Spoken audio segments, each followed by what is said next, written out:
Wheels, spokes, bearings. You're checking that a wheel is going to be true on a bike, and you can do that by raising the front end and spinning the wheel and see if the rim is doing this. If it is, it's an indication the bike's been crashed. These are obviously magnesium alloy wheels, so you don't have to worry about, oh sorry for smacking my lips there, I hate it when people do that. You don't have to worry too much about things being loose because it's cast. But on spokes, an easy way to check if spokes are loose is to spin the wheel and get something like a screwdriver and put it into the spokes sideways, and you'll hear it going kong kong kong kong kong kong kong kong twang, and the twang of course is the one that's loose. So you're checking for loose spokes too. Wheel bearings. With the wheel raised or somebody holding the steering over to one lock, if you grab the wheel and then rock it side to side, if you feel any movement in it, there you go, I'm holding it now. If you feel any movement in it at all, then you've got a wheel bearing in here that's on its way out. Another way of checking for wheel bearings is when you go for the test ride, which we'll do in a bit, you can feel the vibrations and clacking through the handlebars. Clacking, word of the day. The mileage on a bike isn't as important to me as the way it's been looked after. But the way to check a motorcycle's mileage, you can first of all do it on an MOT. If the MOT paper has got the mileage on it, it usually tells you your last few years mileage too. This particular bike has got 90,000 miles on it, which is very high. Handlebar grips, this isn't an indication of the mileage because these are aftermarket handlebar grips, they're heated. But if you look at something like the foot pegs, you can see here the way the foot peg is worn, which would indicate that it's quite a high mileage bike. If that only showed 6,000 miles and it's like that, chances are you probably need to walk away because that's giving you a very big warning sign that something's not right. There's something you can do in the UK, and I don't know whether you can do this abroad. It's called an HPI check, which is hire purchase inspection or hire purchase and insurance. It tells you whether the bike is on finance. If that finance is against the bike, then that person cannot legally sell it to you. They don't own the bike, it's hired. There is also HP, which can be done on a bank loan basis, and it'll tell you that when you do the check. So if it is on a personal loan basis, then yes, you can buy the bike. It also tells you if it's been an insurance write-off, so the bike might have been accident damaged and they call it an uneconomical repair, and then they sell the broken bike back to either a dealer or the owner, and then he buys the bits, builds it back up and puts it on the road. But then it will have a mark against it saying that it's been an insurance claim. That should dramatically discount the bike's price. The V5 in the UK gives you the name and address of, it says the current keeper, but it also says very clearly on the V5, which is the owner's document or pink slip or whatever you want to call it, that it does that it does not prove ownership. This is not proof of ownership. But it's always nice to check a V5, and when you do, there is an engine and a frame number on the V5. You'll usually find the engine number on a motorcycle somewhere on the side. On this bloody thing it's right underneath. But you can do your homework on that and find out where the engine number is, and then you can have a look at the frame number, and it's usually stamped on the headstock down here somewhere. Make sure that that matches the V5, and make sure that the stamping on the frame is nice, uniform and straight, and it doesn't look like it's been done with my first little stamping set. So we're going on to the electrics. You make sure all of the electrics work on these bikes. You've got your lights here, your indicators here, your high beam, low beam, your flash. You've got your starter button, you've got your horn. Make sure everything is working. Your brake light will work independently off your front and your rear brake, so they should both be working too.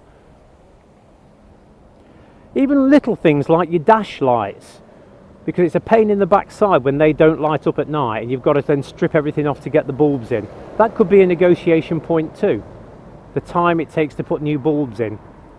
And you're also looking at things like your warning lights. Make sure all of the warning lights come on. Put your side stand down. Make sure the side stand light comes on. You've got your oil light there.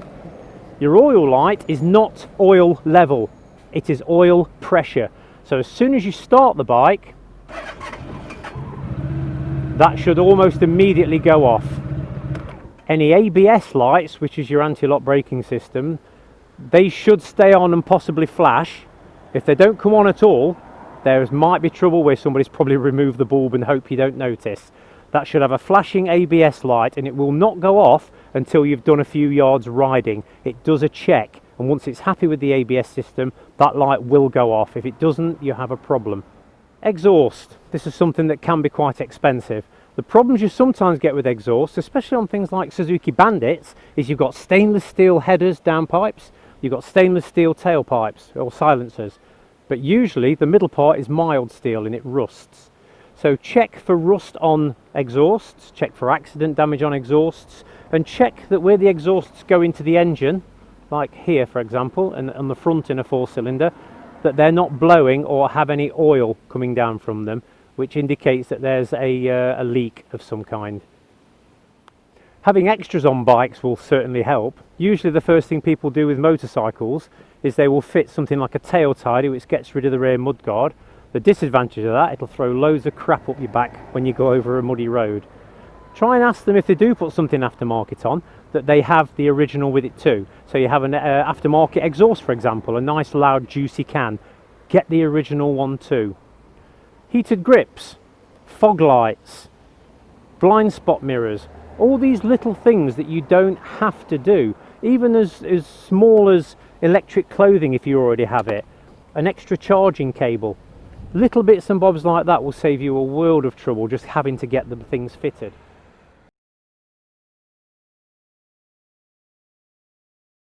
When you take the bike off the centre stand, try and make sure that the centre stand raises fully on its own. If it's stiff for any reason, the guy's not been using the centre stand, and you may need to strip it down.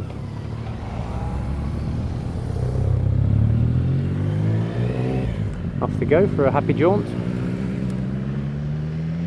That sounds nice, that one does. Make sure the stand raises fully, and that's the same with your side stand too. And do remember that you need to make sure you're insured for the thing and the bike is actually legal. If you're buying from a dealer, the dealer will put a trade plate on and you'll be insured to ride it. Bear in mind as well, it's a foreign bike. You don't know the bike very well, so don't ride beyond your limits. It's quite easy to get yourself caught out on some gravel or wet roads. So the bike starts nicely. There's plenty of feel in both the brakes before I ride away. Watching the gravel, the clutch feels smooth. There's no warpage on the clutch. The bike doesn't feel like it's going whoa, whoa, whoa, whoa when you pull away. All the gears feel smooth. And don't worry about if it clunks in first gear.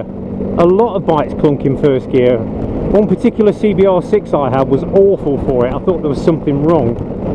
Looking in the mirror, I'm going to test my front brake now. Squeeze, squeeze, squeeze, squeeze, squeeze, squeeze, squeeze. And ease, ease, ease. And there's no warpage at all. So I'm not feeling my fingers doing this and pulsing as I'm braking. That is an indication that there's a problem with your disc. And that goes for the back brake as well. You check your rear brake the same way. And don't be surprised if your rear brake is utter rubbish, because a lot of older bikes, especially like this one, the rear brakes hardly do anything at all. Your rear is a control brake at slow speed, your front is a main stopper. Cornering, as you go around a corner, try and make sure it's smooth and it doesn't try to sit up on you, indicating a possible suspension problem. And also with the tyre pressures, if he hasn't looked after it with the tyre pressures, it will affect the handling. So maybe before you test ride, check those pressures are correct.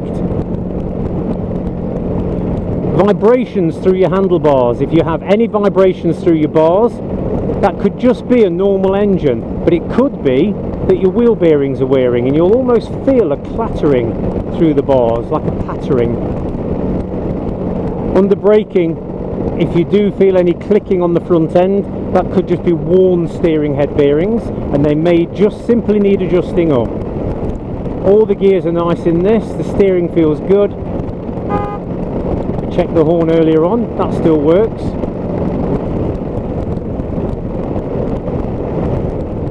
You've got nice engine braking on these bikes. Go down a couple of gears, open the throttle quite harshly in a straight line, slam it shut.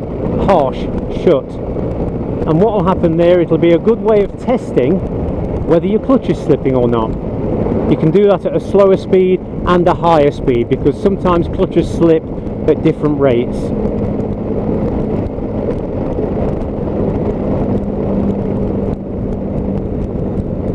There you go, going over the manhole cover that's slightly sunken. A good check on the suspension so it's not pounding your spine as you go through it. If you do find going over a dip like that actually pounds your spine, the chances are that your suspension is worn and may need replacing, and that's a good negotiation point when you're buying.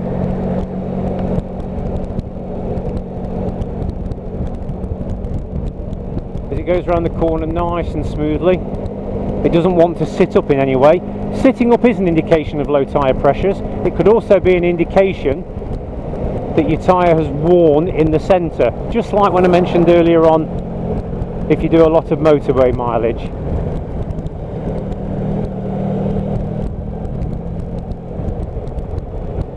So there you go, I hope you've enjoyed this, I hope it's helped you.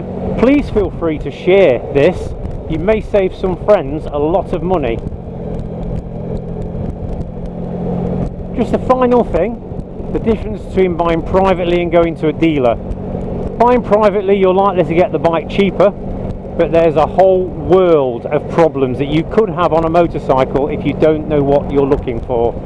Buying from a dealer, you usually get a warranty and backup of some kind. And a perfect example here, one guy came into our shop bragging that he'd bought a Honda CBR 125 for £400 less than he can buy from us. About 2 weeks later, he was asking us, hello Pan. He was asking us how much a new engine would cost because it had seized. If he bought it from us, it would have been in warranty. Okay, that's it everybody. All I have to say now is happy hunting. If there is anything I've mentioned that you think I've missed, feel free to comment. Pop it in the comments because everybody's human. We all make mistakes. And I'll speak to you all soon. Take care. Bye bye.